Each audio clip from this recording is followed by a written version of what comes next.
Sa malawak at madilim na kagubatan ng kabundukan ng Bulalakaw, isang alamat ang bumalot sa lugar. Ang sabi ng mga matatanda, may isang sinaunang angkan ng mga aswang na nagtatago roon. Taglay ang lihim ng mga kapangyarihang nagmula sa isang mahiwagang kristal. Ang sinumang naligaw sa kanilang teritoryo ay hindi na muling nakabalik, o kung nakabalik man ay wala ng bait. Ang kwentong ito ay nag-udyok sa tatlong kilalang antingero mula sa iba't ibang bahagi ng Visayas. Si Mang Celso, isang batikang manggagamot at albularyo mula sa Negros. Si Kaandoy, isang mangingisda mula sa Iloilo at tinaguriang ang tindero ng kamatayan dahil sa kanyang matalas na itak at mga anting-anting. At si Nardo, isang magsasakang waray mula sa Samar na may anting-anting na sinasabing nagmula pa sa kanyang ninuno, isang katipunero. Nagkakilala ang tatlo sa isang okasyon sa Antique kung saan inuulat ang pagkawala ng ilang mga mangangaso. Ang kanilang pagsasama ay hindi sinasadya, ngunit pinagtagpo ng iisang layunin, sugpuin ang mga nilalang ng dilim. Sa kanilang paglalakbay patungo sa kabundukan ng Bulalakaw, dala nila ang kani-kanilang mga sandata, mga anting-anting na binasbasan ng dugo, mga itak na kumikislap sa ilalim ng buwan, at ang tapang na hindi matinag kahit sa harap ng kamatayan. Ngunit hindi nila alam na ang angkan ng mga aswang na kanilang hinahanap ay higit pa sa inaakala. Buwan ng Disyembre, nang magkasama-sama sina Mang Celso, Kaandoy at Nardo sa paanan ng kabundukan, malamig ang simoy ng hangin at ang kapaligiran ay balot ng katahimikan na para bang nagbabadya ng panganib. Nararamdaman ko na ang kakaibang presensya, wika ni Mang Celso habang hinahaplos ang kanyang agimat na nakasukbit sa liig. Ang mga espiritu rito ay hindi pangkaraniwan. Maganda tayo, ani Kaandoy habang inaayos ang talim ng kanyang itak.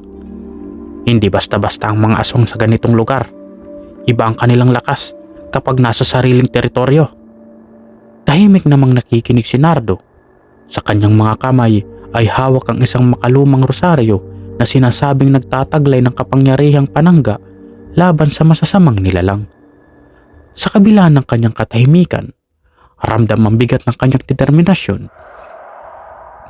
Sa kanilang paglalakbay pataas, napansin nila ang kakaibang anyo ng mga punong kahoy, baluktot, tuyot at tila may mga aninong kumikilos sa dilim. Ang kanilang mga paa ay tila unti-unting hinihigop ng lupang basa. Ang bawat takbang ay may kasamang bulong ng hangin na parang may nanonood. Huwag kayong bibitaw sa mga dasal. Ang lugar na ito ay pugad ng mga nilalang na hindi dapat iniistorbo, babala ni Mang Celso. Ngunit sa kanilang pagtuloy, isang nilalang ang biglang sumulpot mula sa likuran ng isang puno. Isang matandang babae na tila naghihingalo. Ang kanyang mga mata ay namumula at ang kanyang katawan ay balot ng sugat. Tulungan niyo ako. Huwag kayong pumunta sa taas.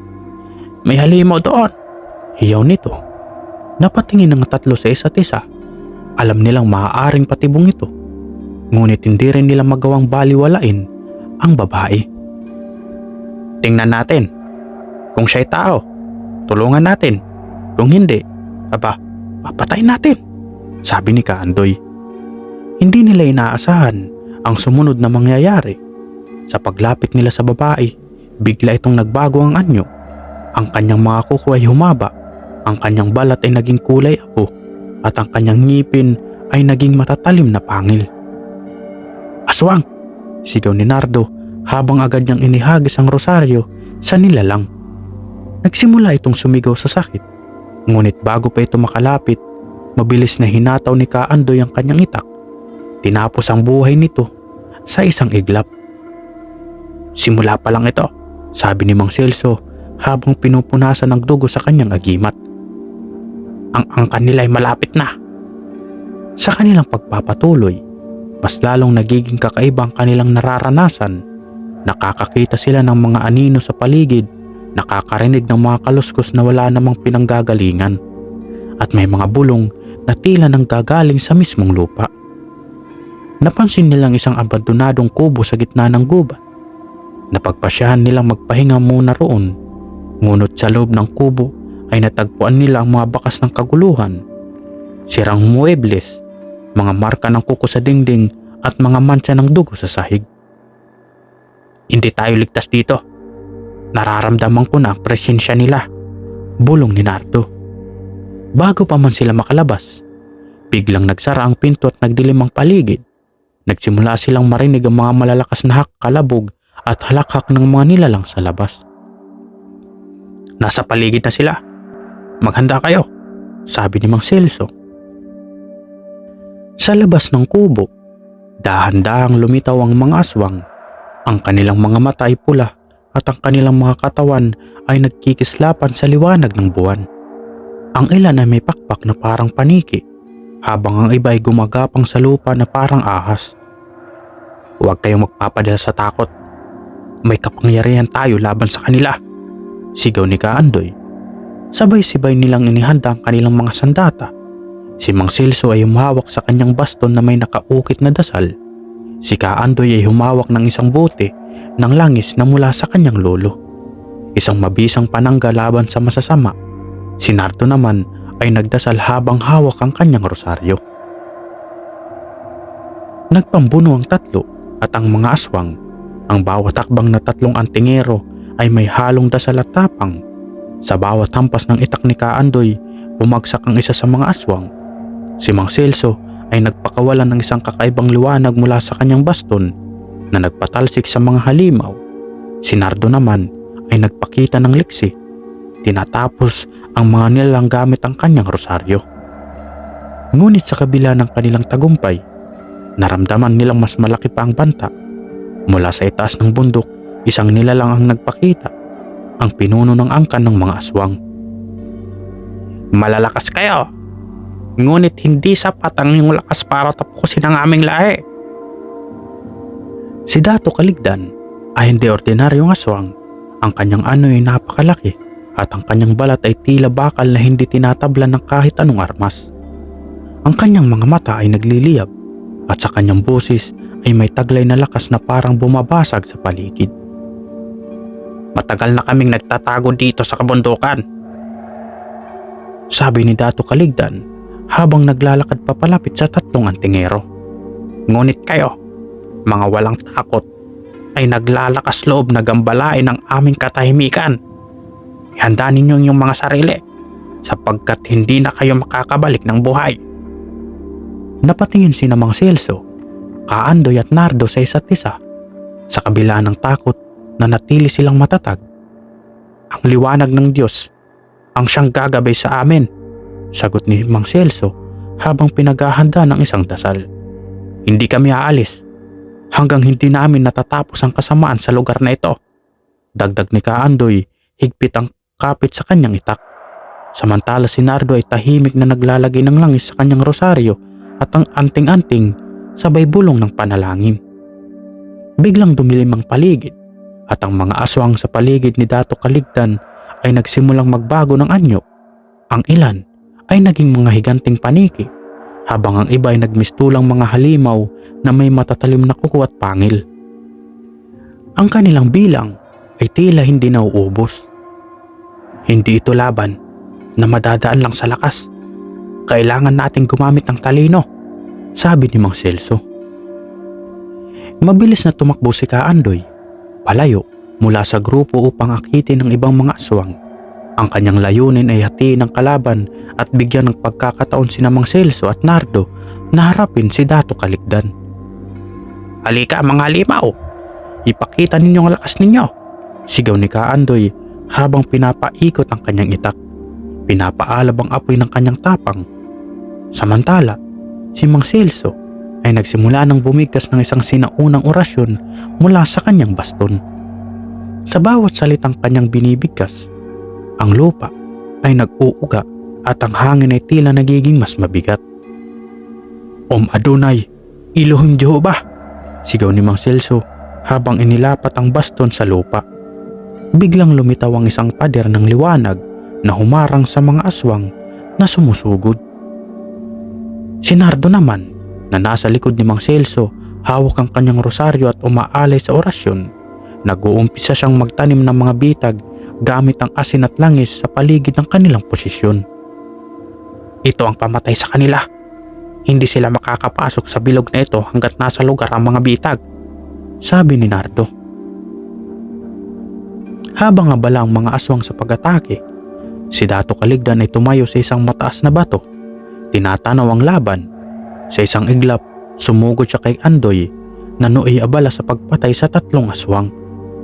Hindi ka karapat-dapat na humarap sa akin, sigaw ni Dato Caligdan sabay hampas sa kanyang matulis na kuko kay Kaandoy.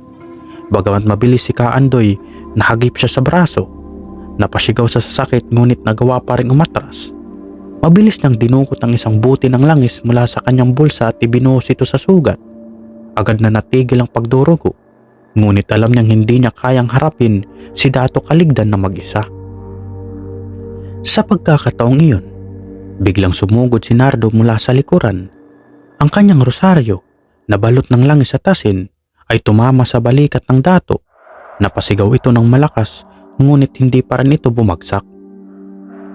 Mas malakas siya sa kaysa inaakala natin, sigaw ni Nardo.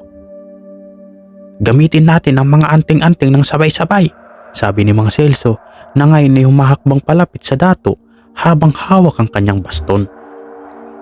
Habang abala si Dato Caligdan sa pakikipaglaban kina Nardo at Kaandoy, sinimulan ni Mang Celso ang pagbigkas ng pinakamalakas niyang orasyon. Adunay Elohim, sa baot lumabang ka, liwanag ng Diyos, laban sa kasamaan ng dilim. Biglang lumiwanag ang paligid at ang baston ni Mang Celso ay naglabas ng isang sinag na tila araw na tumama kay Dato Caligdan. Napasigaw ito ng malakas habang ang kanyang balat ay nagbabaga. Nakukuha niyo ba ang iniisip ko? Tanong ni Kaandoy habang lumilingon kay Nardo. Oo, huwag nating tigilan. Ituloy natin hanggang sa wala nang matira, sagot ni Nardo. Muling nagsama-sama ang 3 antingero. Sabay-sabay na humarap kay Dato Caligdan. Si Kaandoy ay sumugod na may hawak na itak habang si Nardo ay inihagis ang kanyang rosaryo na tumama sa dibdib ni Dato. Sa huling sandali, si Mang Celso ay tinama ang baston sa lupa at isang malakas na pagsabog ng liwanag ang kumalat sa paligid. Sa gitna ng nakakabinging liwanag, ang halakak ni Dato Caligdan ay naglaho. Napalitan ng sigaw ng pagkatalo, ang kanyang napakaitim na balat na tila bakal na hindi kayang tablan ay unti-unting nagkabasag-basag na parang salamin. Ang mga pulang mata niyang nagbibigay takot ay unti-unting nawala sa liwanag. Hindi matatapos dito, bulong ni Dato Caligdan bago siya tuluyang bumagsak sa lupa. Ang kanyang katawan ay nagiging abo na tinangay ng hangin. Pagkatapos ng pagsabog ng liwanag, unti-unting bumalik ang katahimikan sa kagubatan. Ang mga natitirang aswang ay tumakbo palayo, tila mga daga na umiiwas sa isang nanggagalit na apoy. Ang kanilang lakas ay naglaho, kasabay ng pagbagsak ng kanilang pinuno. Hapong-hapo ang 3 antingero. Si Mang Celso ay napaluhod, hawak ang kanyang baston na ngayon ay tila nawalan ng liwanag. Si Kaandoy ay nakasandal sa isang puno habang inaayos ang sugat sa braso. Si Nardo naman ay tahimik na nagdarasal, nagpapasalamat sa kanilang tagumpay. Natapos na ba talaga ito? Tanong ni Kaandoy habol ang hininga. Hindi tayo dapat kampante. Ang pagkawala ng Dato ay hindi nangangahulugan na tapos na ang lahat. Ang kanya ito, may posibilidad na may susunod na halili sa kanya, sagot ni Mang Celso. Habang nag-uusap ang 3, napansin ni Nardo ang isang bagay sa lupa kung saan bumagsak si Dato Caligdan, isang maliit na kristal na kumikislap sa dilim. Ano ito? Tanong ni Nardo habang dinampot ang kristal. Sa sandaling mahawakan niya ito, naramdaman niya ang kakaibang lakas na dumadaloy sa kanyang katawan. Mahiwagang kristal. Ito ang dahilan ng kanilang kapangyarihan. Kung tama ang hinala ko, ito ang tagapagbigay lakas sa kanilang angkan, wika ni Mang Celso. Kung ganoon, Ano ang gagawin natin dito? Tanong ni Kaandoy. Huwag ninyong hawakan ng matagal yan. Ang ganitong klaseng bagay ay mapanganib. Kailangan natin itong sirain.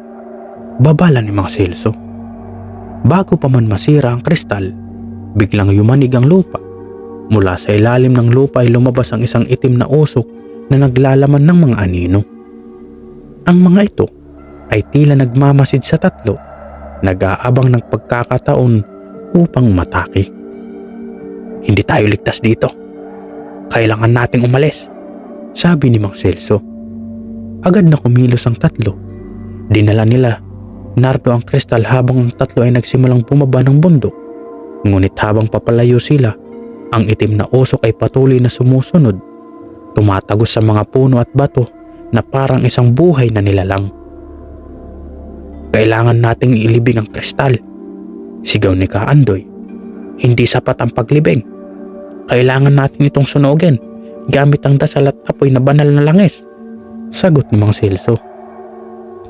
Sa gitna ng kagubatan, nakahanap sila ng isang ligtas na lugar.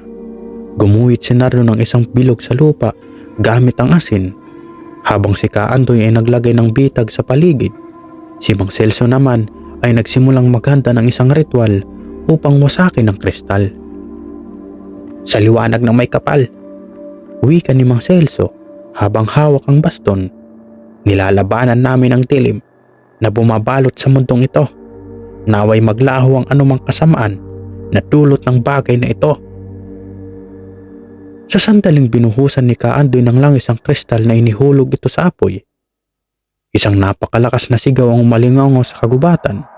Ang itim na usok ay biglang naglaho at ang liwanag ng buwan ay muling bumalik sa kabundukan. Pagkatapos ng ritual, nagdesisyon ng tatlo na bumalik sa bayan upang ipaalam sa mga tao ang kanilang tagumpay. Ngunit sa kabila ng kanilang tagumpay, alam nilang hindi pa ito ang katapusan. Ang kagubatan ay tahimik na ngayon, sabi ni Nardo habang nakatingin sa itaas. Ngunit hanggang kailan? Ang kasamaan ay hindi nawawala. Ngunit habang mayroong mga taong handang tumayo laban dito, may pag-asa.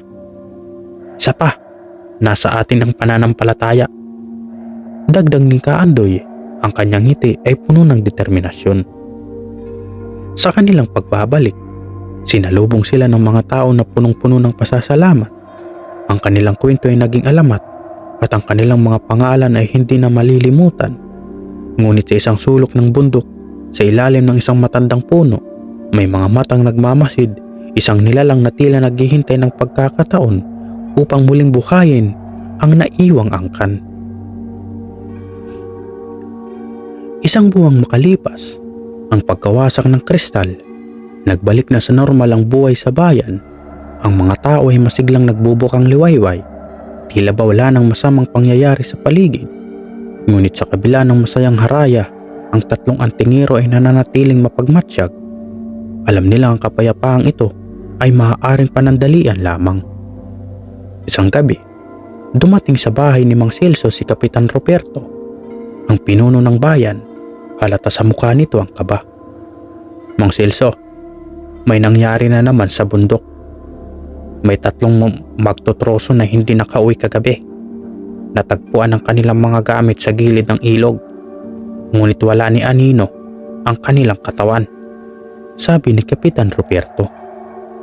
Napatingin si Mang Celso sa mga kasama niyang sina Kaandoy at Nardo na noon ay naroon din sa kanyang bahay. Ang kanila. Akala ko ba tapos na tayo sa kanila? Sabi ni Kaandoy. May naiwan. Hindi tayo pwede magpadalos-dalos. Kailangan mag-imbestiga tayo, sagot ni Mang Celso. Agad na naghanda ang tatlo para sa panibagong misyon. Dala ni Kaandoy ang kanyang itak at buti ng langis. Si Nardo ay may dalang rosaryo at asin, habang si Mang Celso ay bitbit ang kanyang baston at aklat ng orasyon. Pagsapit ng gabi, muling tinahak ng tatlong antingero ang landas patungo sa kabuntukan. Sa kanilang paglalakbay, napansin nilang kakaibang paligid.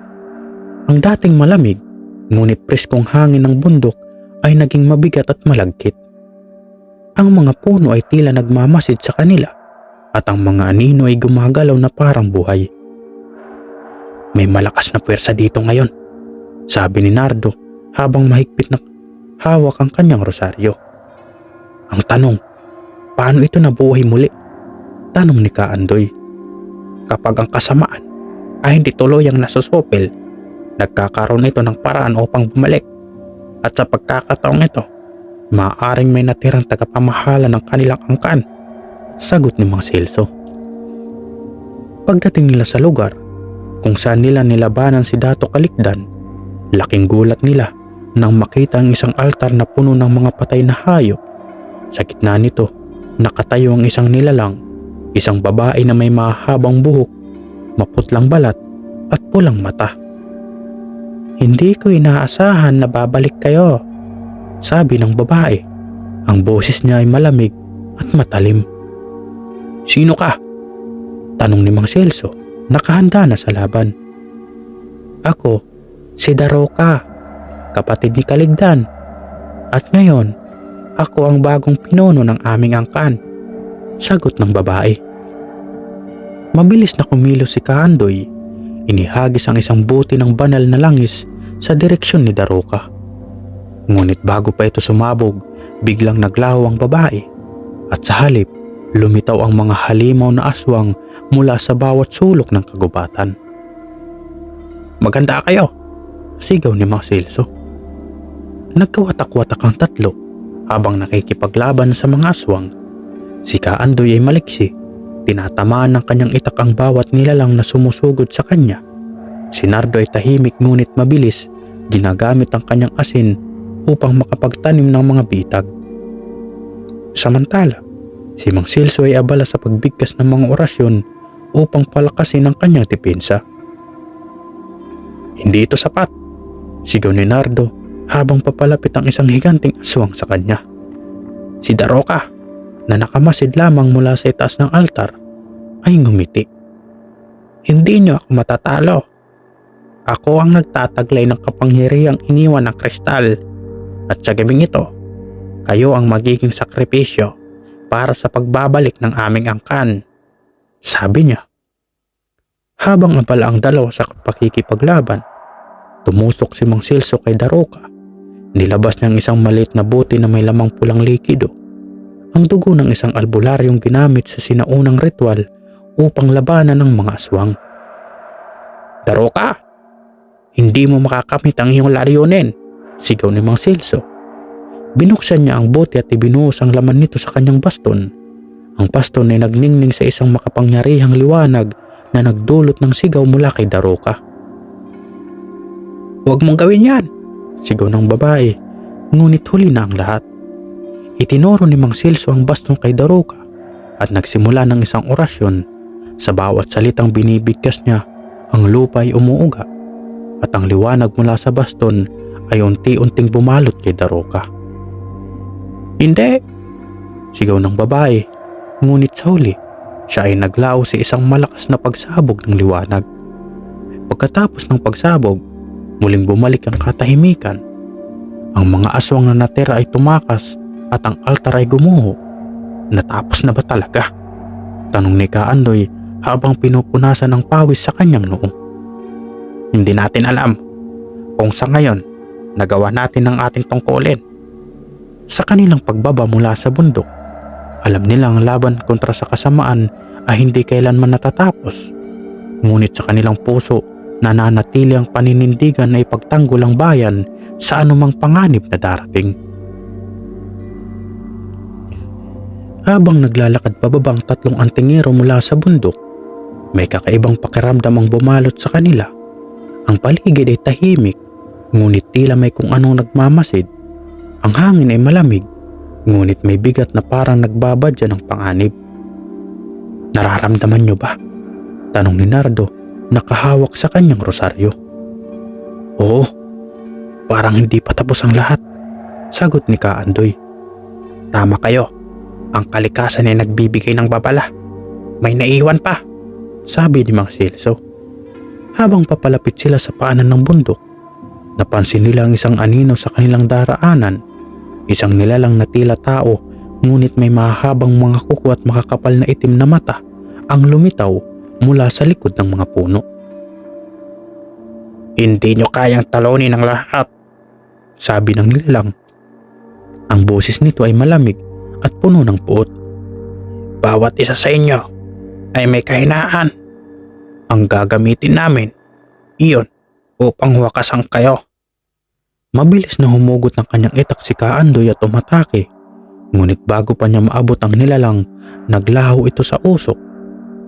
"Mga duwag," bulong ni Kaandoy, ngunit alam niyang may malalim na ibig sabihin ang mga binitawang salita ng nilalang. Pagdating nila sa bayan, sinalubong sila ng mga nag-aalala nilang kababayan. Nagsimula na namang mag-usap-usap ang mga tao tungkol sa nawawalang magtutruso at sa takot na muling bumalik ang mga halimaw. "Kailangan nating magpulong. Hindi pwedeng magpatuloy ang ganitong sitwasyon," sabi ni Kapitan Roberto. Habang nagtitipon ng buong bayan sa plaza, nagkwento si Mang Celso tungkol sa laban nila sa bundok. Ipinaliwanag nilang tungkol kay Daroka at ang misteryosong babala ng anino. "Hindi pa tapos ang laban. Kailangan nating maghanda. Ang kaligtasan ng bayan ay nasa kamay nating lahat," wika ni Mang Celso. Sa mga sumunod na araw, nagsimula ang buong bayan sa paghahanda. Ang bawat pamilya ay binigyan ng asin at bawang at ang mga lalaki ay nagsanay sa paggamit ng mga armas na gawa sa kahoy ng saging at bakal. Si Mang Celso ay nagturo ng mga simpleng orasyon sa mga kabataan habang si Nardo at Kaandoy ay nagtayo ng mga bitag sa paligid ng bayan. "Hindi na nila tayo muling mabibiktima," sabi ni Nardo habang nag-aayos ng isang bitag. "Ngunit hindi tayo dapat magpakampante. Ang kalaban natin ay matalino. Alam nila ang ating galaw," sagot ni Kaandoy. Isang gabi, habang tahimik ang bayan, muling nagparamdam ang mga nilalang. Ang mga aso ay tahol ng tahol at ang hangin ay biglang naging mabigat. Sa gitna ng dilim, isang mataas na sigaw ang narinig mula sa dulo ng bayan. "May umaatake!" sigaw ng isang lalaki mula sa labas. Agad na kumilos ang tatlong antingero. Si Kaandoy ay tumakbo papunta sa dulo ng bayan habang si Nardo ay nagbantay sa plaza. Si Mang Celso naman ay pumisto sa gitna, binibigkas ang mga orasyon upang protektahan ng mga tao. Ang unang alon ng mga halimaw ay dumating, mga aswang na may matatalas na kuko at matatalim na ngipin. Ngunit sa kabila ng kanilang bilang, handa ang mga tao. Ang mga bitag ni Kaandoy ay naging epektibo at ang mga lalaki ng bayan ay matapang na lumalabang gamit ang kanilang mga armas. Si Nardo ay tahimik, ngunit maliksi.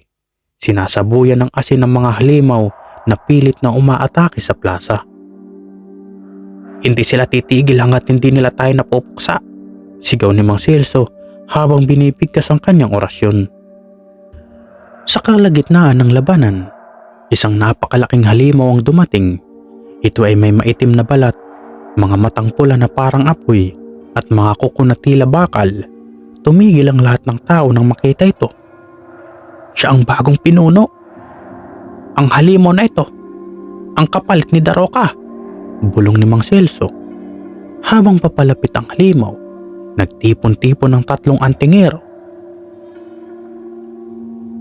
"Hindi natin siya kayang labanan ng iisa," sabi ni Kaandoy. "Kailangan nating pagsama-samahin ng ating lakas," sagot ni Mang Celso. "Kung ganoon, maghanda kayo," sabi ni Nardo habang inilalabas ang isang mahiwagang anting-anting mula sa kanyang bulsa. Ang laban ay naging mas madugo. Habang ang mga tao ng bayan ay patuloy na lumalaban sa maliliit na halimaw, ang tatlong antingero ay nakatuon sa higanting halimaw. Si Kaandoy ay sumugod gamit ang kanyang itak, habang si Nardo ay ginamit ang asin at rosaryo upang gawing mahina ang halimaw. Si Mang Celso naman ay nag-orasyon upang bigyan ng proteksyon ang kanilang grupo. Ngunit sa kabila ng kanilang pagsisikap, napakalakas ng halimaw. Sa bawat tama ng kanilang mga sandata, tila mas lumalakas ito. "Kailangan natin ng mas malakas na kapangyarihan," Sigaw ni Mang Celso. Kung ganoon, oras na para gamitin ang iniwan ni Daroka. Sagot ni Nardo. Inilabas ang maliit na piraso ng kristal na kanilang nakuha mula sa bundok. Sigurado ka ba dyan? Tanong ni Kaandoy. Wala na tayong ibang pagpipilian. Sagot ni Nardo. Hawak ang kristal. Binigkas ni Mang Celso ang pinakamatinding orasyon na kanyang nalalaman. Ang liwanag mula sa kristal ay unti-unting bumalot sa kanila at ang halimaw ay nagsimulang sumigaw sa sakit. Sa tulong ng liwanag ng kristal at ng lakas ng kanilang paniniwala, nagawang talunin ng tatlo ang higanting halimaw, bumagsak ito sa lupa at ang mga natitirang halimaw ay naglaho. Pagsikat ng araw, ang bayan ay muling naging tahimik. Ngunit sa kabila ng kanilang tagumpay, alam ng tatlong antingero na hindi pa tapos ang laban. Ang bawat tagumpay ay may kasunod na hamon, sabi ni Mang Celso habang tinitingnan ang piraso ng kristal sa kanyang kamay. At habang buhay pa tayo, patuloy nating ipagtatanggol ang bayan laban sa kadiliman. Matapos ang huling laban, pinasya ng tatlong antingero na pag-aralan ang mahiwagang kristal na kanilang ginamit.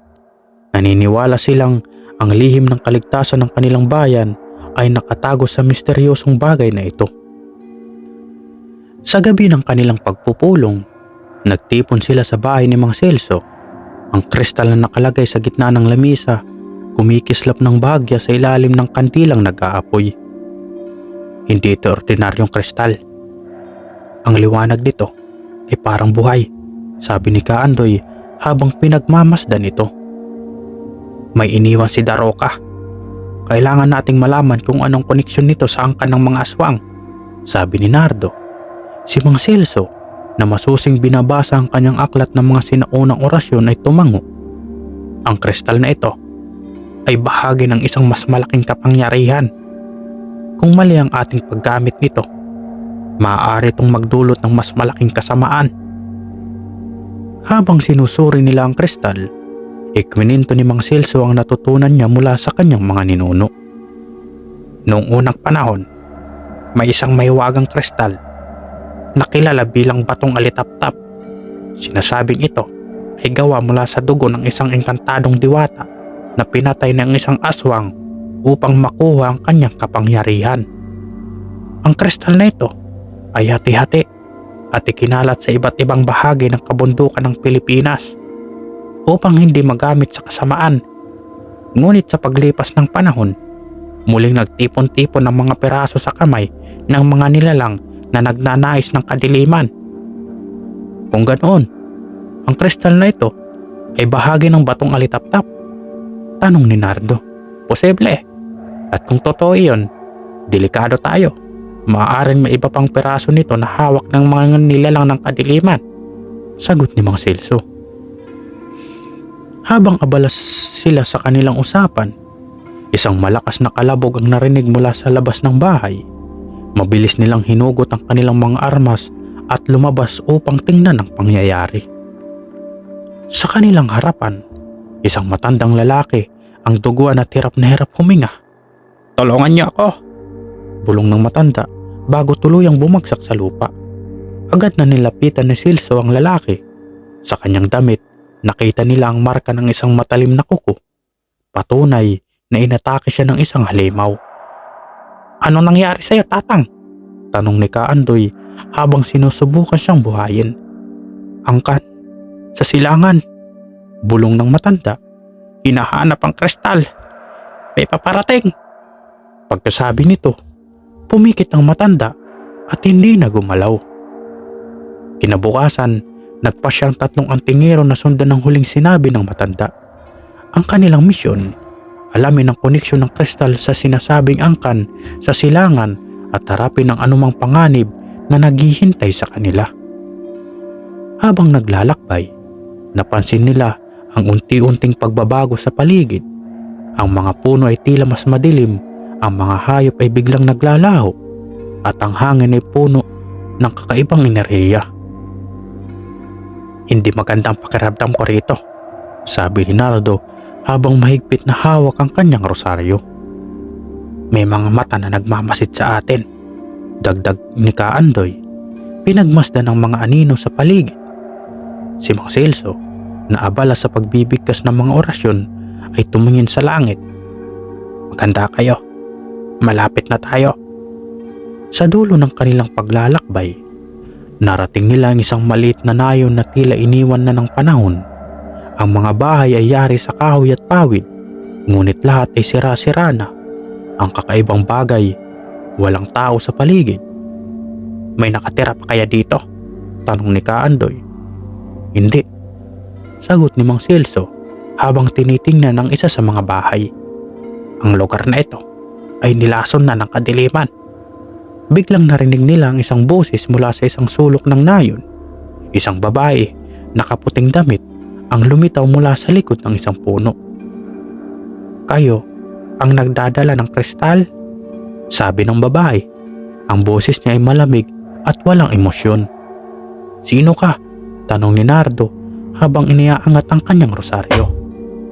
Ako ang tagapagbantay ng lugar na ito at kayo ang nagdala ng kapahamakan sa amin, sagot ng babae. Habang nakikipag-usap ang babae, biglang gumalaw ang lupa at mula sa ilalim ay lumitaw ang mga nilalang na kalahating tao, kalahating hayop.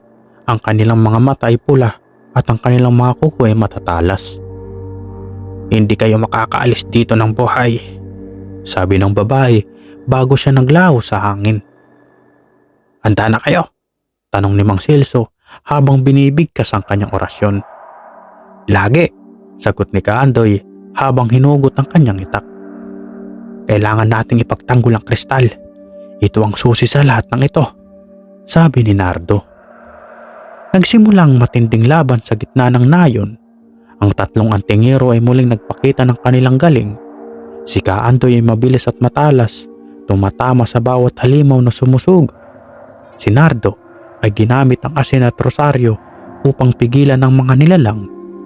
Si Mang Celso ay patuloy sa pagbibigkas ng orasyon upang palakasin ang kanilang depensa. Ngunit habang tumatagal ang laban, tila dumadami ang mga halimaw. Ang bawat patay na nilalang ay napapalitan ng bago, mas malakas at mas mabangis. Hindi tayo magtatagal dito, sigaw ni Nardo habang umiiwas sa isang atake. May paraan, gamitin natin ang kristal, sabi ni Mang Celso. Hawak ang kristal, pinagsama-sama ng tatlo ang kanilang kapangyarihan. Binigkas ni Mang Celso ang isang sinaunang orasyon habang si Nardo at Kaandoy ay tumulong sa pamamagitan ng kanilang anting-anting.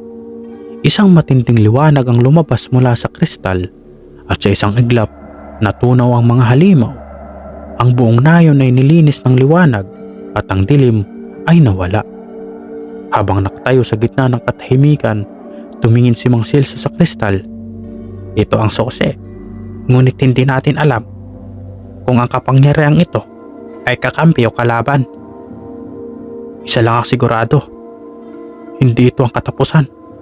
Nagsisimula pa lang tayo, sabi ni Kaandoy.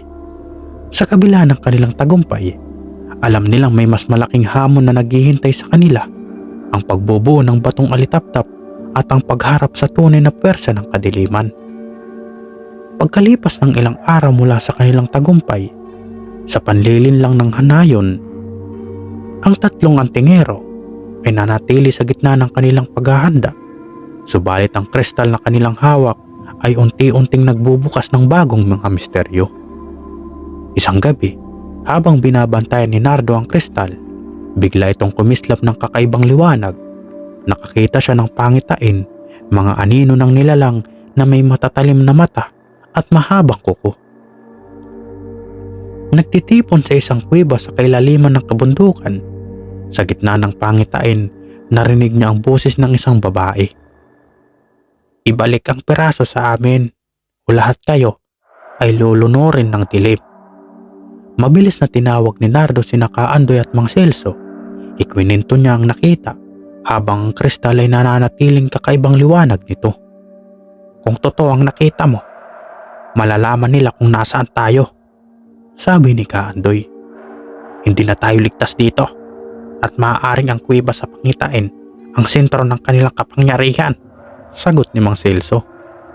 Nagpa siya ang 3 antingero na hanapin ang kuweba bago sila maunahan ng mga nilalang ng dilim. Sa kanilang paghahanda, humingi sila ng tulong sa mga matatandang tagapayo sa bayan. Ayon sa mga matatanda, may isang kuweba na kilala bilang dungaw ng kadiliman sa paanan ng kabundukan. Walang nakakalapit doon, sabi ng isang matanda. Sinasabing ang kuweba ay nilolokoban ng mga espiritu ng mga naunang aswang. Ang sino mang maglakas loob na pumasok ay hindi na nakakalabas ng buhay. Kaya nga, kailangan nating pumunta roon. Ang puso ng kanilang kapangyarihan ay kailangan sirain, tugon ni Mang Celso. Sa kanilang paglalakbay, nalampasan nila ang mga ilog na tila bumubulong ng mga babala at mga gubat na puno ng mga anino. Ang daan ay hindi madali. Ilang bisis silang inatake ng mga halimaw na mukhang nilalang mula sa ibang mundo. Ang bawat takbang natin ay sinusundan, sabi ni Nardo habang sinusuri ang paligid. Hindi nila tayo titigilan. Mas mabuti nang harapin sila ngayon kaysa mabutan tayo ng hindi handa, sagot ni Kaandoy habang hawak ang kanyang itak na kumikinang sa ilalim ng liwanag ng buwan. Pagdating nila sa paanan ng bundok, nakita nila ang kuweba.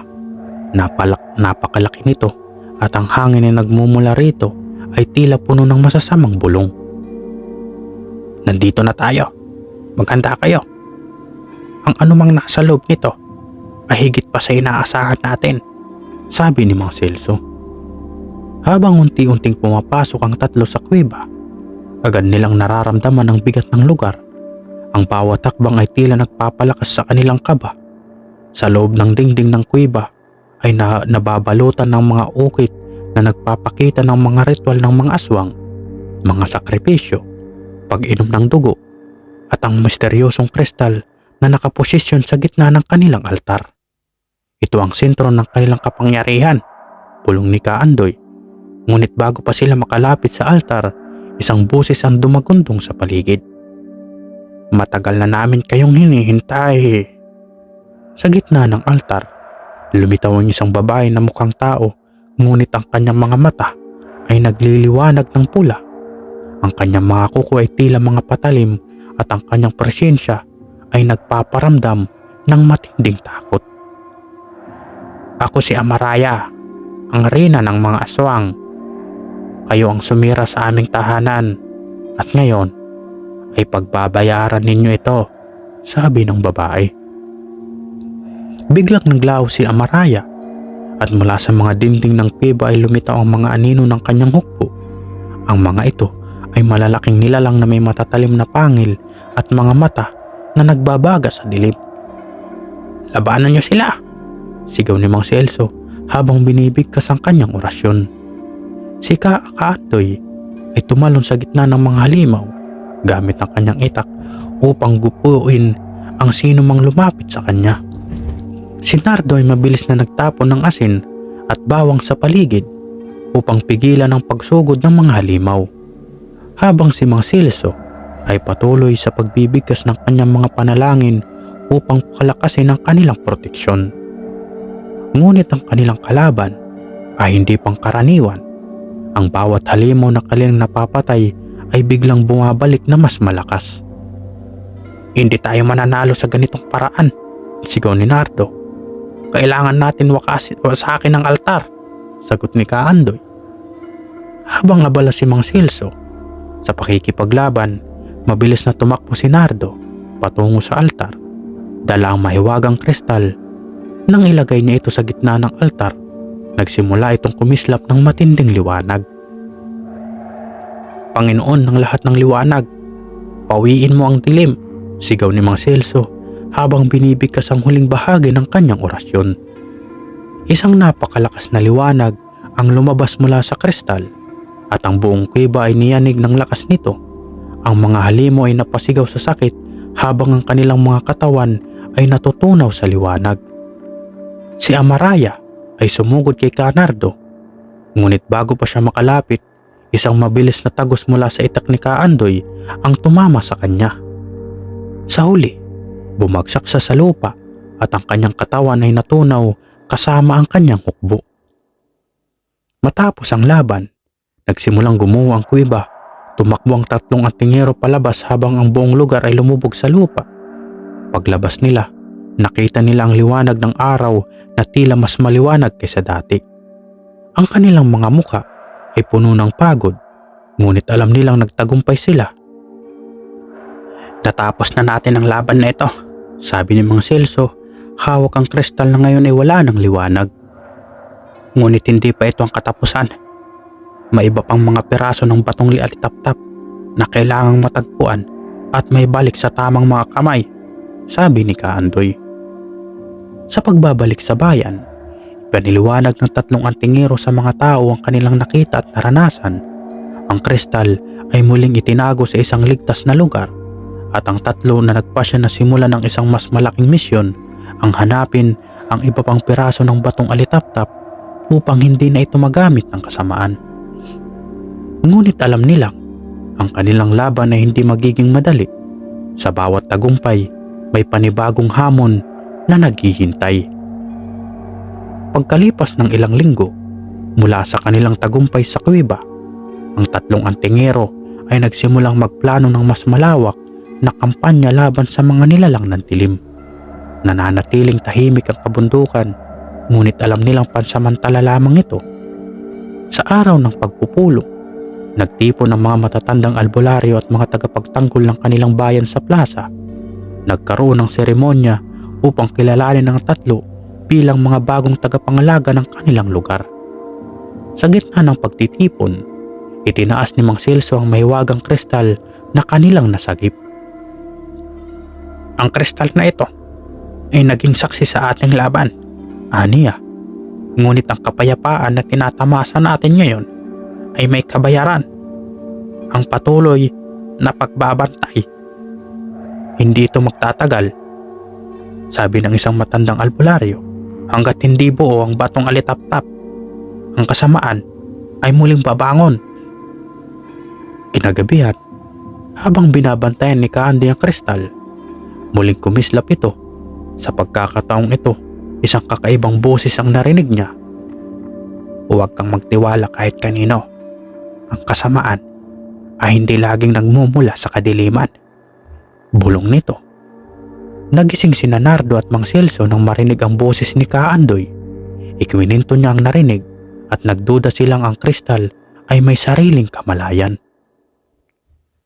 "Kailangan nating alamin ang buong kasaysayan nito," sabi ni Mang Celso. "Ngunit sa ngayon, ang ating layunin ay tiyakin na hindi ito makakabalik sa kamay ng kasamaan." Habang abala ang 3 sa kanilang pag-aaral sa kristal, isang grupo ng mga estranghero ang dumating sa kanilang bayan. May dala silang kwento tungkol sa isang bagong pangkat ng mga aswang na nagtitipon sa isang lugar na tinatawag na Gubat ng Sigaw sa dulong timog. "Ang mga ito ay hindi pangkaraniwang aswang," sabi ng isa sa mga estranghero. "Sila ay may mga organisado. Tila may hinahanap silang mahalaga." "Ang mga piraso ng batong alitap-tap," sagot ni Nardo. Napagtanto ng 3 na ang kanilang misyon ay higit na malaki kaysa sa inakala nila.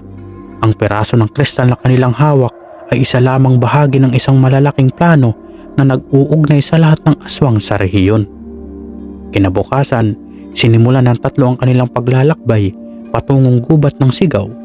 Ang daan patungo roon ay kilala bilang mapanganib at bihirang lakbayin ng mga tao. Sa unang araw pa lamang, nakaramdam na sila ng presensya ng mga nilalang na sumusunod sa kanila. Ang anino ng mga puno ay tila nagiging buhay at ang bulong ng hangin ay nagdadala ng mga pananakot. "Mag-ingat kayo, hindi ito isang ordinaryong gubat," sabi ni Mang Celso. Habang naglalakad, napansin nila ang kakaibang mga simbolo sa mga puno, mga ukit na mistulang babala. "Ang mga ukit na ito ay mula sa isang sinaunang kulto," paliwanag ni Kaandoy. "Posible kayang mga aswang ang may koneksyon sa mga tagasunod ng kultong ito. Sa pagdating nila sa gitna ng gubat, natuklasan nilang isang malaking clearing. Sa gitna nito ay may altar na yari sa bato, napapalibutan ng mga patalim at pira-pirasong buto. Ito ang kanilang sentro, sabi ni Nardo habang inaalam ang paligid. Biglang narinig nila ang malalakas na sigaw mula sa iba't ibang direksyon. Ang sigaw ay tila nagmumula sa lupa, sa hangin at sa mga anino. "Maganda kayo!" sigaw ni Kaandoy habang hinuhugot ang kanyang itak. Mula sa dilim, nagsimulang lumitaw ang mga nilalang ng gubat, mas malalaki at mas nakakatakot kaysa sa mga naunang nilang nakaharap. Ang tatlong antingero ay nagpakita ng kanilang tapang at galing. Gumamit si Mang Celso ng makapangyarihang orasyon upang protektahan sila mula sa mga nilalang, habang si Kaandoy at Nardo ay nakipaglabang gamit ang kanilang mga anting-anting at armas. Ngunit sa kabila ng kanilang lakas, tila walang katapusan ng mga kalaban. "Kailangan nating sirain ang altar," sigaw ni Mang Celso. Habang pinipigilan ng dalawang mga nilalang, mabilis na tumakbo si Mang Celso patungo sa altar. Inilabas niya ang kristal at inilagay ito sa gitna ng altar. "Sa ngalan ng liwanag, wasakin ang dilim," sigaw niya habang binibigkas ang isang sinaunang orasyon. Isang malakas na liwanag ang sumabog mula sa altar at ang buong gubat ay niyanig ng lakas nito. Ang mga nilalang ay naglaho at ang gubat ay napuno ng katahimikan. Matapos ang laban, natagpuan nilang isang piraso ng batong alitaptap na nakabaon sa ilalim ng altar. Ang piraso ay tila kumikislap at nararamdaman nila ang kapangyarihan nito. "Isa pa lamang ito," sabi ni Kaandoy. "Ilan pa kayang natitira? Marami pa tayong kailangang hanapin at mas maraming panganib ang naghihintay," sagot ni Mang Celso. Bumalik ang tatlo sa kanilang bayan dala ang bagong piraso ng batong alitaptap. Ang kanilang tagumpay ay nagbigay ng pag-asa sa kanilang mga kababayan, ngunit alam nila ang laban ay malayo pa sa katapusan. Habang pinagsama nila ang dalawang piraso ng kristal, muli itong kumislap at nagpakita ng bagong pangitain. Isang malawak na karagatan at isang isla na tila natatakpan ng ulap ng dilim. "Ang susunod na piraso," sabi ni Nardo. Ngunit sa kanilang paghahanda, naramdaman nilang ang kanilang kalaban ay hindi lamang mga nilalang ng dilim, kundi pati na rin ang taksil na tao na nagnanais gamitin ang kapangyarihan ng kristal para sa sariling pakinabangan.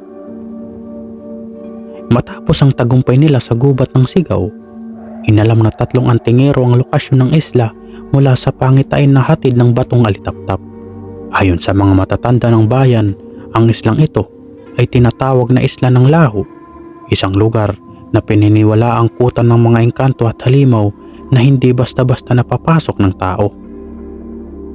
Kung ang pangitain ng kristal ay totoo, naroon ang susunod na peraso, sabi ni Kaandoy habang pinag-aaralan ng mapa ng rehiyon. Ngunit hindi magiging madali ang pagpunta roon, dagdag ni Mang Celso. Maraming kwento ang nagsasabi ang sino mang nagtangkang pumunta sa Isla ng Laho ay hindi na bumalik. Kinabukasan, sumakay ang tatlo sa isang maliit na bangkang demotor na inarkila nila mula sa mga mangingisda. Habang papalapit sila sa isla, napansin nila ang biglaang pagbabago ng panahon. Ang maliwalas na langit ay napalitan ng madilim na ulap at ang dagat ay tila nagiging mas mabangis. Hindi normal ang nangyayari, sabi ni Nardo habang hawak ang kanyang rosaryo. Pinoprotektahan nila ang isla. Maganda kayo, sagot ni Mang Celso. Paglapit nila sa isla, biglang lumitaw ang isang dambuhalang alon na halos lumamon sa kanilang bangka. Mabilis na binigkas ni Mang Celso ang isang orasyon upang protektahan sila. At sa huling sandali, ang bangka ay tila itinulak palayo ng alon papunta sa dalampasigan ng Isla ng Laho. Pagdating nila sa dalampasigan, napansin nila ang kakaibang kapaligiran. Ang mga puno sa isla ay baluktot at ang paligid ay tahimik na tahimik, wala ni isang tunog ng ibon o kuliklik. Ang lugar na ito ay may sumpa, sabi ni Kaandoy habang iniinspeksyon ang paligid. Habang naglalakad sila papasok ng gubat, biglang naramdaman nila ang malamig na hangin na tila may mga mata na nakamasid sa kanila. "May sumusunod sa atin," bulong ni Nardo habang hinahanda ang kanyang anting-anting. Mula sa mga anino, biglang lumitaw ang isang grupo ng mga nilalang, mga taong may vampirang anyo, ngunit ang kanilang balat ay parang yari sa putik. "Mukhang hindi nila tayo papalampasin," sabi ni Mang Celso habang itinaas ang kanyang anting-anting. Ang tatlo ay mabilis na pumasok sa posisyon ng depensa. Si Kaandoy ay sumugod gamit ang kanyang itak. Si Nardo ay nagpakawala ng alikabok na may halong asin at si Mang Celso ay nag-orasyon upang pahinain ang mga nilalang. Bagamat malalakas ang mga nilalang, hindi nagpatinag ang tatlo. Isa-isa nilang napabagsak ang mga ito. Ngunit napansin nilang hindi namamatay ang mga nilalang kahit naputol na ang kanilang mga katawan. "Hindi sapat ang armas natin," sabi ni Nardo. "Sa puso nila, doon nakatago ang sumpa," sigaw ni Kaandoy. Sa kanilang nalaman, mabilis nilang inasinta ang mga puso ng mga nilalang. Sa huli, ang lahat ng halimo ay naglaho sa usok. Pagkatapos ng laban, nagpatuloy sila hanggang sa marating nilang gitna ng isla. Naroon ang isang matandang templo na tila inukit mula sa bundok. Ang paligid nito ay napapalibutan ng mga simbolong hindi nila maintindihan. Ngunit ang bawat isa ay naglalaman ng nakakapangilabot na presensya. "Dito nakatago ang piraso ng batong alitaptap," sabi ni Kaandoy. Habang ini-inspeksyon nila ang templo, biglang narinig nila ang isang malalim na tinig na nagmumula sa loob. "Ang sino mang maglakas loob na kunin ang piraso ay haharap sa aking galit." Biglang bumukas ang pintuan ng templo at mula rito ay lumabas ang isang higanting nilalang na may katawan ng tao ngunit may ulo ng ahas. Ang kanyang mga mata ay nagliliyab ng pula at ang kanyang boses ay tila nagdadala ng matinding takot. "Ako si Malahim, ang bantay ng templo. Kayo ay hindi makakaalis ng buhay," sabi ng nilalang. Agad na umatake si Malahim. Ang kanyang buntot ay mabilis na humampas sa lupa na nagdulot ng lindol sa paligid. Si Mang Celso ay nag-orasyon upang magtayo ng panandaliang proteksyon habang si Kaandoy at Nardo ay umatake mula sa magkabilang panig. Ang laban ay matindi. Ang balat ni Malahim ay matigas na parang bato at ang bawat hampas ng kanyang buntot ay nakakapinsala. Sa kabila ng kanilang pagsisikap, tila hindi sila makahanap ng paraan upang pabagsakin ang nilalang. "Kailangan nating gamitin ang kristal," sigaw ni Mang Celso. Inilabas ni Nardo ang kristal at inilagay ito sa lupa. Mula rito, isang liwanag ang kumalat na tila nagpapahina kay Malahim. "Ngayon na!" sigaw ni Kaandoy habang ginamit ang kanyang itak upang sugatan ang nilalang. Sa wakas, natamaan nila ang ulo nito at bumagsak si Malahim sa lupa. Naglaho sa usok tulad ng mga nilalang sa gubat. Sa loob ng templo, natagpuan nila ang susunod na piraso ng batong alitaptap. Ito ay mas maliwanag kaysa sa una nilang nakuha at sa paghawak nila rito, nakaramdam sila ng kakaibang enerhiya. "Dalawa na ang hawak natin," sabi ni Mang Celso.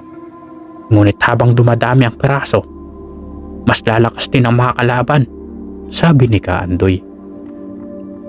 Habang hawak nilang dalawang piraso, muling nagpakita ang kristal ng isang pangitain, isang malaking lungsod na tila nalulukuban ng dilim. "Iyan ang ating susunod na destinasyon," sabi ni Nardo. Ngunit bago pa sila makaalis ng templo, biglang naramdaman nila ang presensya ng iba pang mga nilalang sa labas.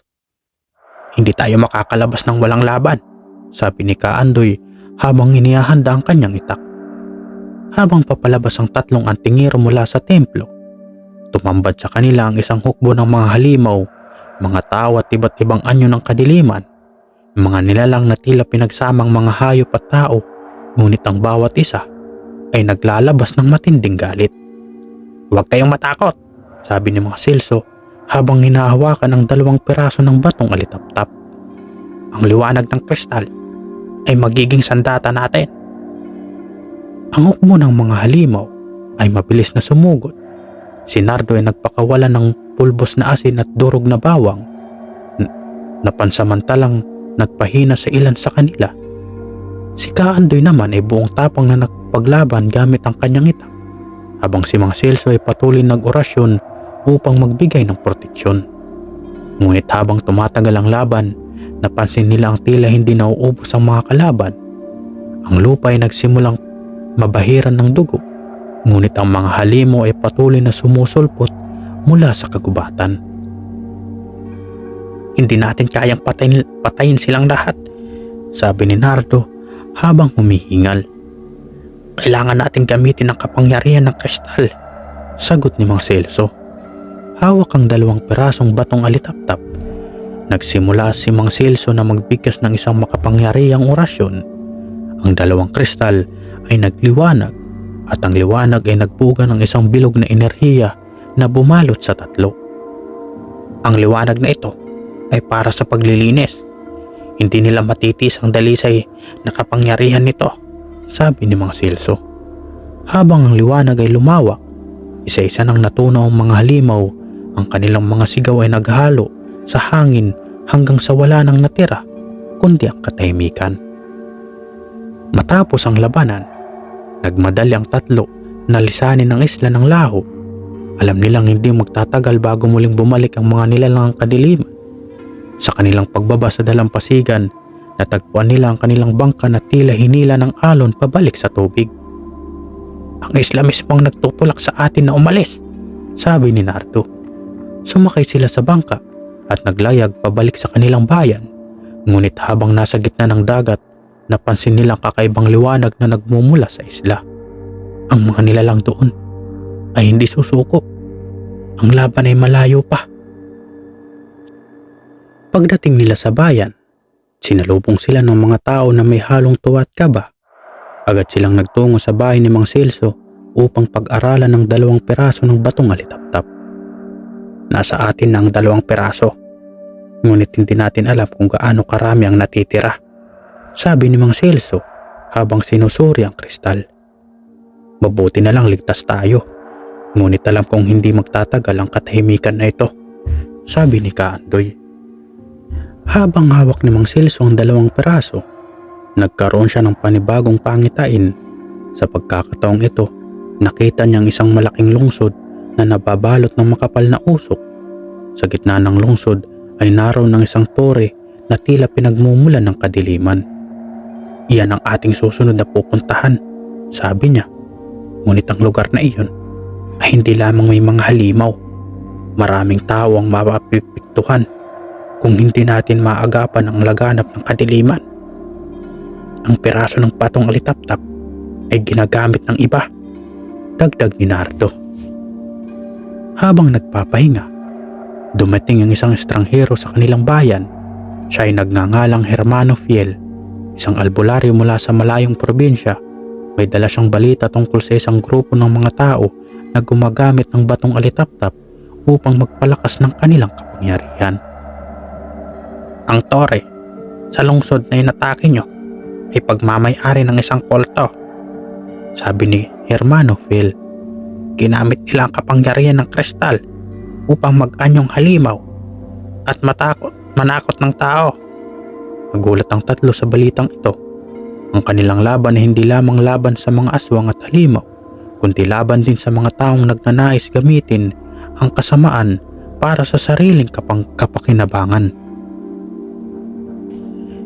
Sa tulong ni Hermano Fiel, sinimulan ng 3 antingero ang kanilang paghahanda para sa paglalakbay sa lungsod. Nagtipon sila ng mga bagong kagamitan, mga anting-anting at mas malalakas na orasyon. Ngunit bago sila umalis, isang babala ang natanggap nila mula sa kristal. Mag-ingat kayo, ang kasamaan ng tore ay higit pa sa inyong inaakala, bulong ng liwanag. Habang naglalakad patungo sa susunod nilang misyon, naramdaman ng 3 ang bigat ng kanilang tungkulin. Ang laban na ito ay hindi na lamang tungkol sa atin. Ito ay para sa lahat ng tao, sabi ni Kaandoy. Matapos ang mahabang paglalakbay, Narating ng tatlong antingero at si Hermano Phil ang lungsod ng kanilang nakita sa pangitain. Ito ay kilala bilang lungsod ng Silunga, isang lugar na dati maunlad ngunit ngayon ay tila ba napupuno ng kadiliman. Ang mga tao ay nababalot ng takot at ang bawat kanto ay nagmumula ang balita ng misteryosong pagkawala ng mga residente. Sa gitna ng lungsod, ang tore ay nakatayo ng matayog, nababalot ng makapal na usok na tila nagmumula sa ilalim ng lupa. Ang mga tayo ay umiiwas, lumapit dito at sinasabi ang sino mang pumasok sa tore ay hindi na muling nakikita. Hindi ito natural. Ang tore ay nilikha gamit ang makalumang orasyon at dugo ng tao, sabi ni Hermano Phil habang sinusuri ang paligid. Ibig sabihin, ang mga tao rito ay posibleng biktima ng kulto, sagot ni Mang Celso. Nagpatuloy sila papalapit sa tore, ngunit habang papalapit, nararamdaman nila ang bigat ng presensya ng kadiliman. Bago sila makarating sa tore, isang grupo ng mga tagapagbantay ang humarang sa kanila. Ang mga ito hindi ordinaryong tao, mga nilalang na may anyong tao ngunit may malaasong pangil at matutulis na kuko. Ang kanilang mga mata ay pula at ang kanilang galaw ay mabilis na parang kidlat. Mga alagad ng kulto, huwag magpapatalo, sabi ni Kaandoy. Mabilis na umatake ang mga tagapagbantay, ngunit ang tatlong antingero at si Hermano Phil ay handa. Gumamit si Hermano Phil ng isang anting-anting na naglalabas ng usok na may halong asupre na nagpatigil sa mga halimaw. Si Kaandoy at Nardo naman ay mabilis na umatake gamit ang kanilang mga itak. Habang si Mang Celso ay nag-orasyon upang pakalakasin ang kanilang proteksyon. Bagamat malalakas ang mga tagapagbantay, nagawa nilang talunin ang mga ito.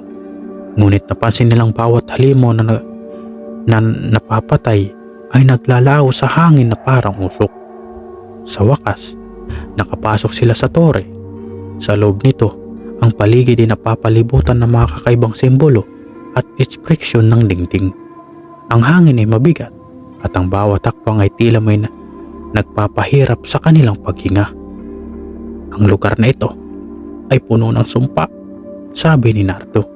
Habang naglalakad sila papasok, nakarinig sila ng mga malalalim na tinig na tila nagmumula sa iba't ibang direksyon. Ang mga tinig ay nagtatawanan, ngunit ang tunog nito ay nagdadala ng matinding takot sa kanila. Maging alerto kayo, sabi ni Mang Celso. Sa ikalawang palapag ng tore, natagpuan nila ang isang nilalang na tila gawa sa usok. Ang nilalang ay may hugis tao ngunit walang muka at ang bawat galaw nito ay parang alon sa tubig. Ako si Haron, ang tagapangalaga ng tore, sabi ng nilalang. Hindi kayo karapat-dapat na makapasok dito. Agad na umatake si Haron gamit ang kanyang anino. Ang mga anino ay mabilis na dumaan sa sahig at pader. Pilit hinahabol ang tatlo. Si Hermano Phil ay naglabas ng isang salamin na may ukit ng araw at buwan na naglabas ng liwanag na sumisira sa mga anino. Kailangan nating tamaan siya ng diretsyo, sigaw ni Kaandoy habang iniiwasan ng isa sa mga anino. Habang si Hermano Phil ay patuloy na nagpoprotekta, si Nardo ay nag-orasyon upang palakasin ang kanilang sandata. Si Kaandoy naman ay sumugod at inasinta ang gitna ng katawan ni Haron gamit ang kanyang itak. Sa isang malakas na hampas, naglaho si Haron at bumagsak ang isang maliit na piraso ng batong alitaptap mula sa kanyang katawan. Nasa kanila rin ang mga piraso, sabi ni Mang Celso. Matapos matalo si Haron, patuloy sila sa pinakamataas na bahagi ng tore. Doon nila natagpuan ang isang altar na may malaking kristal sa gitna. Ang kristal na ito ay naglalabas ng matinding enerhiya ng kadiliman at sa paligid nito ay naroon ang mga miyembro ng kulto na nag-aalay ng orasyon. Ang mga ito ang nagdadala ng sumpa sa lungsod, sabi ni Hermano Phil. Hindi naghintay pa ang tatlo, agad silang umatake sa mga miyembro ng kulto. Si Nardo ay nagpakawala ng pulbos na asin upang sirain ang altar, habang si Mang Celso ay nag-orasyon upang pahinain ang kapangyarihan ng kristal. Ang laban ay matindi. Ang bawat miyembro ng kulto ay may dalang anting-anting na nagpapalakas sa kanila. Ngunit hindi nagpatinag ang tatlo. Sa tulong ni Hermano Fiel, nagawa nilang talunin ang kulto at wasakin ang altar. Sa uling sandali, ang malaking kristal ay sumabog at ang tore ay nagsimulang magkalat. "Kailangan nating umalis," sigaw ni Kaandoy. Mabilis silang tumakas mula sa tore habang ito ay gumuho. Sa labas, nakita nilang muling pagbabalik ng liwanag sa lungsod. Ang mga tao ay unti-unting bumalik sa kanilang normal na estado, ngunit ang tatlo ay alam na ang kanilang laban ay hindi pa tapos. Sa pagbagsak ng tore, natagpuan nilang isa pang piraso ng batong alitaptap. Ngayon ay tatlo nang nasa kanila. Ngunit sa bawat pagkuha ng piraso, mas lalong lumalakas ang mga nilalang ng kadiliman. "Mas lalong tumitindi ang laban," sabi ni Nardo. "Ngunit habang tayo nagkakaisa, walang kadilimang makakapigil sa atin," sagot ni Mang Celso. Sa gitna ng muling pagbangon ng lungsod ng Silunga, isang kakaibang katahimikan ang bumalot sa paligid. Ang tatlong antingero, kasama si Hermano Fiel, ay nananatili sa isang tahimik na bahagi ng lungsod upang magpahinga at magplano para sa susunod na hakbang. "Tatlong piraso ng batong alitaptap ang nasa atin," sabi ni Nardo habang iniinspeksyon ang mga kristal. "Pero bakit? Parang lalong bumibigat ang presensya ng kadiliman." "Tandaan nyo, ang bawat piraso ng kristal ay hindi lang nagdadala ng liwanag, kundi nakakawing din ito sa pinagmumulan ng kasamaan. Habang kumukunikta ang mga piraso, mas nalalapit tayo sa ugat ng lahat ng ito." Habang natutulog, muling nagkaroon ng pangitain si Mang Celso. Sa pagkakataong ito, nakita niyang isang napakalawak na kagubatan na puno ng mga puno na tila nabubuhay. Ang kanilang mga ugat ay gumagapang at parang sinusubukang sakmalin ang lahat na nasa paligid. Sa gitna ng kagubatan, naroon ng isang matandang lalaki na may suot na itim na balabal.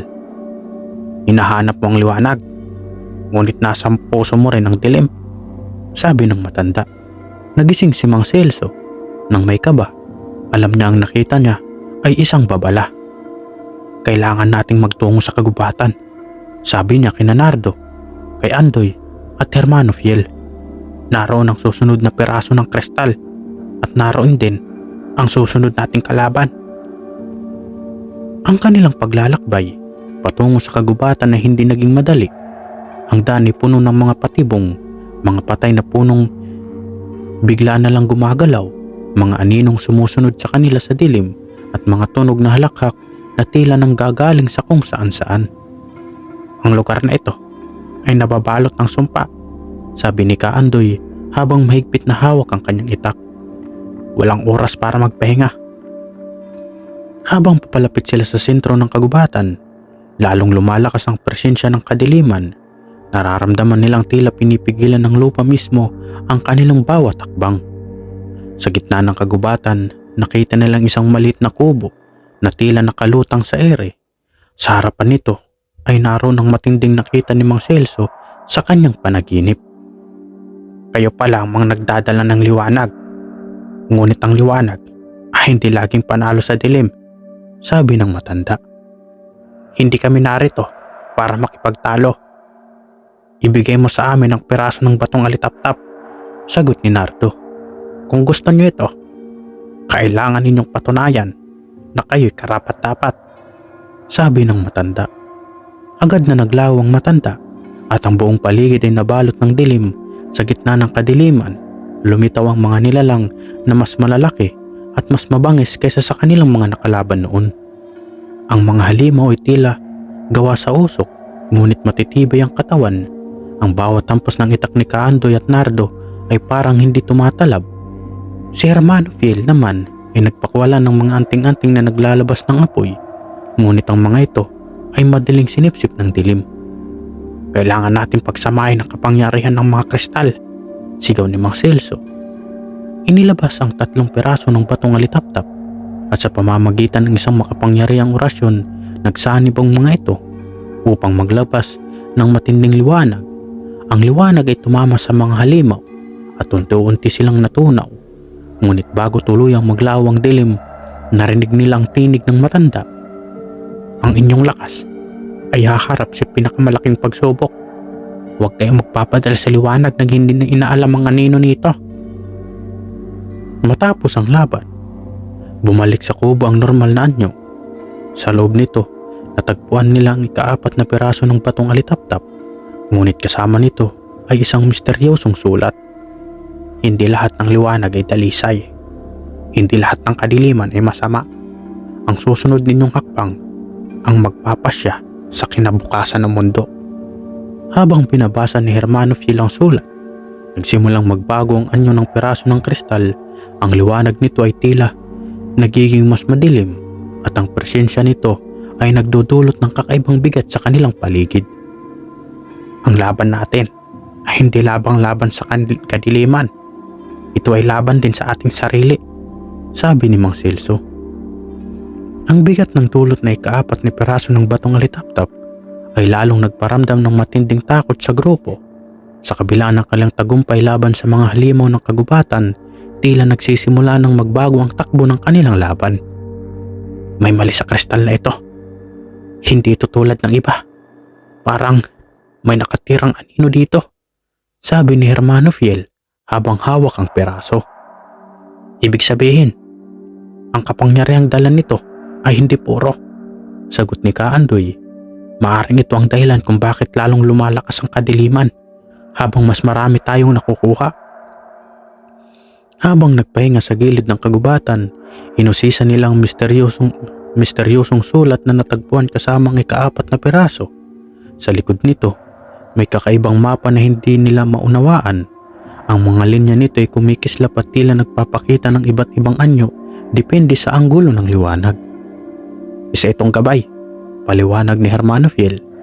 Ngunit hindi ito literal na mapa. Ito ay simbolo ng ating susunod na landas. Kailangan natin tuklasin ang ibig sabihin nito. Ngunit bago sila makapagpatuloy, isang kakaibang tunog ang narinig nila mula sa kagubatan. Isang mabigat na yabag at tila nagpaparamdam ng hindi mapangkaraniwang presensya.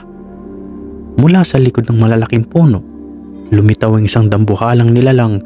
Ang katawan nito ay parang ginawa mula sa pinaghalong putik at ugat. At ang mga mata nito ay kasimpulan ng dugo. Ito si Lilong Dagat, isang tagapagbantay ng kagubatan na tinatalaga upang tiyaking walang sino man ang makakapaglayo ng anumang bagay mula sa lugar. Ano ang ginagawa niyo dito?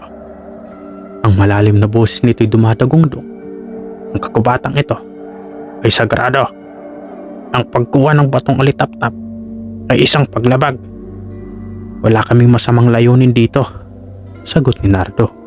Ang mga peraso ng kristal ay susi upang mapuksa ang mas malaking kasamaan. Ngunit ang kasamaan na iyon ay lalong tumitibay dahil sa inyong ginagawa, sigaw ni Lilong Dagat bago ito sumugod. Ang lupa ay yumanig habang ang dambuhalang nilalang ay umatake. Ang bawat tampas ng kanyang kamay ay nagdudulot ng matinding pagkawasak sa paligid at ang mga puno ay nabuhal sa lakas ng kanyang galaw. Hindi natin siya matatalo gamit ang lakas, sigaw ni Kaandoy habang iniiwasan ng isang malaking ugat na lumabas mula sa lupa. Si Mang Celso ay agad nag-orasyon gamit ang isang anting-anting upang palakasin ang kanilang proteksyon. Si Hermano Fiel naman ay naglabas ng isang salamin na naglalabas ng liwanag na tila nakakapagpahina kay Lilong Dagat. Ang liwanag, yun ang kahinaan niya, sigaw ni Nardo. Nagkaisang tatlo na gamitin ang kapangyarihan ng mga batong alitaptap sa pagsanib ng 4 na piraso. Naglabas ito ng liwanag na pumalot sa buong kagubatan. Ang liwanag na iyon ay nagpatigil kay Lilong Dagat, ngunit hindi siya agad sumuko. Ang liwanag ninyo ay maaaring pumatay, ngunit hindi nito mabubura ang anino, sigaw ni Lilong Dagat bago ito tuluyang maglaho. Ang kanyang huling salita ay nagbigay ng panibagong tanong sa grupo. Anong ibig niyang sabihin? Tanong ni Narda. Marahil tama siya. Ang liwanag na dalang batong alitaptap ay hindi dalisay. May bahagi nito na nagdadala rin ng dilim at ang dilim na iyon ang nagpapalakas sa ating mga kalaban, sagot ni Hermano Fiel. Matapos ang laban, muling tumingin ang grupo sa kakaibang mapa. Sa pagkakataong ito, Ang mga linya ay nagbago at nagdulot ng halimaw ng direksyon. Ang susunod nilang destinasyon ay isang lugar at tinatawag na bundok ng dilim, kung saan sinasabing naroroon ang pinakahuling piraso ng batong alitaptap. Kung totoo ang sinasabi ni Lilong Dagat, maaaring ang bundok na ito ay hindi lang basta pugad ng dilim. Ito ang sentro ng lahat ng kasamaan, sabi ni Kaandoy. Kailangan natin maganda, sagot ni Mang Celso. Ang susunod na laban ay hindi lang laban sa mga nilalang ng dilim, kundi laban din sa ating mga sarili. Habang tumutuloy sila sa kanilang misyon, nararamdaman ng grupo na bigat ng kanilang dala ay mas lumalakas. Ang bawat peraso ng kristal ay nagbibigay ng kakaibang enerhiya na tila sumisipsip sa kanilang lakas. Hindi tayo maaaring magpatuloy nang hindi nalalaman ang buong katotohanan tungkol sa mga batong alitaptap. Kailangan nating alamin ang kasaysayan nito bago tayo magtungo sa bundok, sabi ni Hermano Fiel. Sa gitna ng kanilang paglalakbay patungo sa bundok ng dilim, nagdesisyon ng tatlong antingero na huminto sa isang abandonadong simbahan sa gilid ng kagubatan. Doon nagdasal si Hermano Fiel upang maghanap ng gabay mula sa mga espiritu ng liwanag. Ang simbahan, bagamat luma at wasak, ay tila tahimik na kasi sa mga kasaysayang tago sa dilim. Habang nakaluhod si Hermano Fiel, bigla siyang napuno ng kakaibang presensya. Ang liwanag ng mga batong alitaptap na dala nila ay nagniningning at isang boses ang tumawag sa kanya. Ikaw ba ang humahawak ng liwanag na ito? Tanong ng boses na tila nagmumula sa kanyang isip. Oo, kami ang nagdadala ng mga batong alitaptap upang labanan ang kadiliman, sagot ni Hermano Fiel. Ngunit alam mo ba kung saan nanggaling ang mga batong ito? Hindi lahat ng liwanag ay dalisay. Mula sa gitna ng altar, unti-unting lumitaw ang isang anyo ng babae na napapalibutan ng liwanag.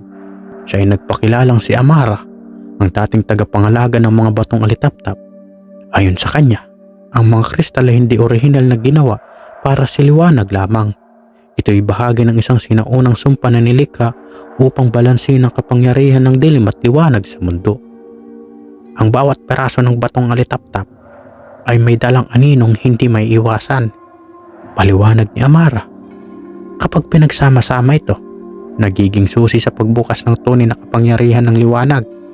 Ngunit maaari rin itong magbigay daan sa pinakamalalim na dilim. Ayon kay Amara, ang bundok ng dilim ay ang lugar kung saan unang nilikha ang mga batong alitaptap. Ito rin ang pugad ng isang makapangyarihang nilalang na tinatawag na si Halimaw ng walang anino, isang nilalang na nabuhay sa ganap ng kadiliman. Si Halimaw ang tumutulong sa pagpapalaganap ng kasamaan sa mundo gamit ang kapangyarihan ng batong alitaptap na hindi pa buo. Ang pagpunta ninyo sa bundok ay hindi lamang para tapusin ang laban na ito, babala ni Amara. Ito rin ang magiging pagsubok ng inyong mga puso. Ang bawat isa sa inyo ay haharap sa sariling anino at ang kahinaan ninyo ay maaaring magamit ng kadiliman. Matapos ang revelasyon ni Amara, nanahimik ang grupo. Si Kaandoy na tila malalim ang iniisip ay biglang tumayo. Hindi ko alam kung kaya ko pang ipagpatuloy ito, sabi niya. Ang mga halimaw, ang mga patibong, lahat ng ito ay parang patibong sa ating mga sarili. Paano kung tama siya? Paano kung tayo mismo ang nagpapalakas sa dilim? Kaandoy, lahat tayo ay may anino. Ang mahalaga ay kung paano natin gagamitin ang liwanag para hindi matalo ang anino, sagot ni Nardo. Sa pagsisimula ng kanilang paglalakbay patungo sa bundok, ang bawat isa ay unti-unting nakaramdam ng matinding bigat sa kanilang puso. Ang mga alaala ng kanilang nakaraan ay tila bumabalik. Binubulabog ang kanilang isipan. Si Mang Celso ay muling naalala ang araw na iniwan niya ang kanyang pamilya upang maglakbay bilang isang antingero. Si Kaandoy ay binilakan ang pagkamatay ng kanyang kapatid na hindi niya nailigtas sa kamay ng mga aswang. At si Hermano Fiel ay naharap sa matinding pagkukulang, ang pagkamatay ng kanyang guro dahil sa isang pagkakamaling hindi niya napigilan. Ang mga ito, ang ating anino. Kailangan nating harapin ito bago natin harapin ang pinakamalaking dilim, sabi ni Hermano Fiel. Pagdating sa paanan ng bundok, ng dilim. Naramdaman nilang napakatinding presensya ng kadiliman. Ang hangin ay mabigat at tila naroon ang mga aninong nagmamasid sa bawat galaw nito. Ang lupa ay basa at madulas na parang bawat takbang ay may pilit na pumipigil. Dito magtatapos ang lahat. Ang tanong, handa pa tayong tapusin ito? Sabi ni Nardo. Habang umaakyat sila, nagsimulang magpakita ang mga aninong kanilang kinakatakutan. Isa-isang naharap ang bawat isa sa kanilang mga kahinaan. Si Kaandoy ay hinaharap ang imahe ng kanyang kapatid na tila sinisisi siya sa nangyari. Si Mang Celso naman ay nakakita ng kanyang asawa at anak na umiiyak. Hinahanap ang amang hindi na bumalik. At si Hermano Phil ay muling hinarap ang kanyang guro na tinatanong siya, "Ginawa mo ba ang tama?" Sa tuktok ng bundok, nakita nila ang pugad ng liwanag at dilim. Sa gitna nito ay naroon si Halimo ng walang anino na napapalibutan ng usok at sigaw ng mga nawawalang kaluluwa. "Huwag kayong magpapatangay sa liwanag o sa dilim. Gamitin ang inyong lakas at paniniwala upang talunin siya." Binalaan sila ni Amara na muling nagpakita. Habang nagsimula ang laban, ang aninong nilalang ay naglabas ng enerhiya na sumisipsip sa kanilang mga lakas. Ang bawat tama sa kanya ay parang nagiging mas matibay at ang liwanag ng batong alitaptap ay tila nawawalan ng bisa. "Ang laban na ito ay hindi tungkol sa lakas. Ito ay tungkol sa pagtanggap sa ating anino," sigaw ni Hermano Phil. Habang tumitindi ang labanan sa tuktok ng bundok ng dilim, unti-unting napansin ng tatlong antingero na tila walang epekto ang kanilang mga atake kay Halimo ng walang anino. Ang bawat tampas ng liwanag mula sa batong alitaptap ay mabilis na hinihigop ang nilalang, na parang ang bawat sinag ay nagpapalakas pa sa kanya. "Hindi siya kayang talunin ng liwanag lamang. May kulang sa ginagawa natin," sigaw ni Hermano Phil. "Kung ganon, ano ang dapat natin gawin?" tanong ni Kaandoy habang iniiwasan na ang naglalakihang aninong mga kamay ng halimaw. Biglang lumitaw si Amara sa gilid ng labanan. Napapalibutan ng isang banayad na liwanag. Ang halimaw na ito ay hindi kayang talunin ng simpleng lakas ng liwanag o dilim. Paliwanag niya, siya ay sumasalamin sa bawat isa sa inyo. Ang kanyang kapangyarihan ay galing sa inyong mga takot, pagsisisi at galit. Upang talunin siya, kailangan ninyong harapin ang inyong mga anino. Napatingin ang tatlong antingero sa isa't isa na puno ng alinlangan. Sa harap ng halimaw ng walang anino, ang kanilang mga sariling pagkukulang at trauma ay muling lumutang sa isang hamon ng higit pa sa pisikal na laban. Si Kaandoy ang unang naharap sa kanyang anino, ang imahe ng kanyang yumaong kapatid. "Paano mo nagawang mabuhay nang ako'y iniwan mong mamatay?" tanong ng anino. Ang boses nito ay puno ng hinanakit. Ngunit sa halip na magtanggol, tahimik na lumapit si Kaandoy at yumuko. "Patawad," sabi niya. "Totoo, iniwan kita dahil sa takot. Ngunit ngayon, natutunan ko na ang tapang ay hindi kawalan ng takot, kundi ang pagharap dito." Ang anino ay naglaho at isang bahagi ng halimaw ng walang anino ang nabasag. Iniwan ito ng bahagyang humina. Si Mang Celso naman ay hinarap ang imahe ng kanyang asawa at anak na umiiyak sa harapan niya. "Bakit mo kami iniwan?" tanong ng kanyang asawa. "Walang halaga sa amin ang mga anting-anting kung hindi ka naman bumalik." Huminga ng malalim si Mang Celso. "Ginawa ko iyon dahil naniwala akong proteksyon ang kailangan ninyo. Ngunit mali ako. Ngayon, handa akong itamang pagkakamaling iyon. Kayo ang dahilan ng aking pakikibaka at babalik ako para sa inyo." Kasabay ng kanyang mga salita, nawala ang kanyang anino at muling nanghina ang halimaw ng walang anino. Si Hermano Phil ang huling hinarap ang kanyang anino, ang imahe ng kanyang yumaong guro na may matang puno ng pagkadismaya. "Paano mo nasabi na karapat-dapat ka bilang albularyo? Hindi mo nailigtas ang sarili mong guro." "Hindi ko nailigtas ang aking guro, ngunit hindi ibig sabihin nito'y wala na akong halaga," sagot ni Hermano Phil. Ang iyong kamatayan ay nagturo sa akin ng leksyon na ang bawat pagkakamali ay pagkakataong matuto at magbago. Sa huling pagkakataon ng halimaw ng walang anino ay nagpakawala ng isang malakas na sigaw, habang ang natitirang bahagi nito ay nagsimulang maglaho. Nang tuluyang maglaho ang halimaw ng walang anino, lumitaw sa gitna ng tuktok ng bundok ang huling piraso ng batong alitaptap. Ito ay nagliliwanag, ngunit hindi tulad ng dati. Sa pagkakataong ito, ang liwanag nito ay banayad, parang isang kandila sa gitna ng dilim, isang simbolo ng balanse. Ang liwanag ay wala ng halaga kung walang anino, sabi ni Amara habang hawak ang huling piraso. Ngayon, napagtatagumpayan ninyo ang tunay na pagsubok, ang pagtanggap sa inyong mga sarili. Sa pagsanim ng 5 piraso ng batong alitaptap, isang malakas na liwanag ang bumalot sa buong bundok.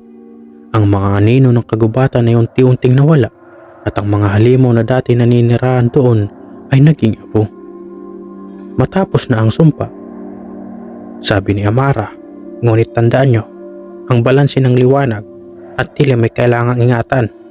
Kung may muling magtangkang sirain ito, magiging mas malala ang susunod na kadiliman.